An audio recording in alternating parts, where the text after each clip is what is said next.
मैं मूर्तिकार चंदन सिंह कुशवाहा। मैं अभी महात्मा गांधी काशी विद्यापीठ में आज हूँ, बनारसी में ही। और यहाँ पे एक एग्जीबिशन चल रहा है जिसमें शिवम है, इनकी पेंटिंग लगी हुई है। इनसे हम लोग जानेंगे कि इस पेंटिंग का थीम क्या है और किस मतलब मटेरियल से, ये मटेरियल क्या है, इनका कौन सा कलर यूज किए हुए हैं।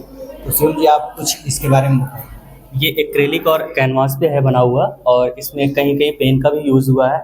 और ये वर्कशॉप ही नव वर्ष पे था, हिंदू नव वर्ष पे, बसंत के आगमन पे होता है। तो ये पलाश का फूल है, बेसिकली हमने इसको दिखाया है। ये भी एक तरीके से कह सकते हैं कि हमारे यूपी का भी एक फ्लावर के रूप में अच्छे से जाना जाता है। और जब ये बसंत आता है तभी ये खिलता है, और नव वर्ष का आगमन होता है, नवरात्रि भी आती है इसी समय। तो इन सब का जो एक संबंध है, एसोसिएशन है, इसको हमने दिखाया है। और ये शिव की नगरी जो है, मतलब कि घाट का जो किनारा है पूरा अर्धचंद्राकार है, तो उसको हमने अर्धचंद्राकार बनाया है। और बेसिकली ये जो फॉर्म है, ये क्या है, एक शिव का भी फॉर्म है और एक ह्यूमन का भी ओवल शेप जो होता है वो होता है। तो इन्हीं सबको एक दिखाया है पूरे इस अर्धचंद्राकार में।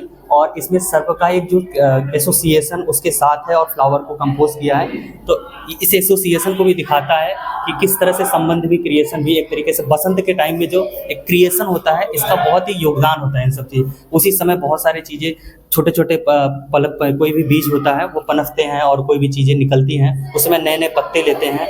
तो वो सब का भी एक एसोसिएशन इसमें हमने दिखाने की कोशिश किया, और उस सब चीज़ों को रिफ्लेक्ट किया है। बादल, ये आपका पानी है, मतलब गंगा जी हैं, और उसमें ये चीज़ रिफ्लेक्ट हो रहा है। ये यहाँ पे एक ह्यूमन फॉर्म में है, ये यहाँ पे एक शिव के फॉर्म में है। इन सब का एक एसोसिएशन है। बाकी आपको इसी कंपोजिशन को बहुत ही फ्रीडम के साथ बनाया है, तो ये चीज़ें पूरा उस तरह से संयोजित हो रहा है। बेसिकली कोई चीज़ क्या कैसे होता है उस पर हम ज़्यादा ध्यान न देके, ये कंपोजिशन मतलब एक तरीके से नव वर्ष के आगमन का है, उस पर ज़्यादा ध्यान देके बनाया है।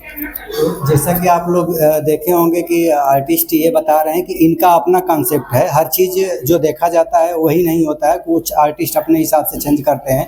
तभी बसंत ऋतु बीती हुई है और ये आपका अप्रैल का महीना आया है। तो इसमें कुछ पेड़ के पत्ते गिरते हैं बसंत ऋतु में और नए पत्ते आते हैं। तो हाँ, तो उसको लेकर के इन्होंने ये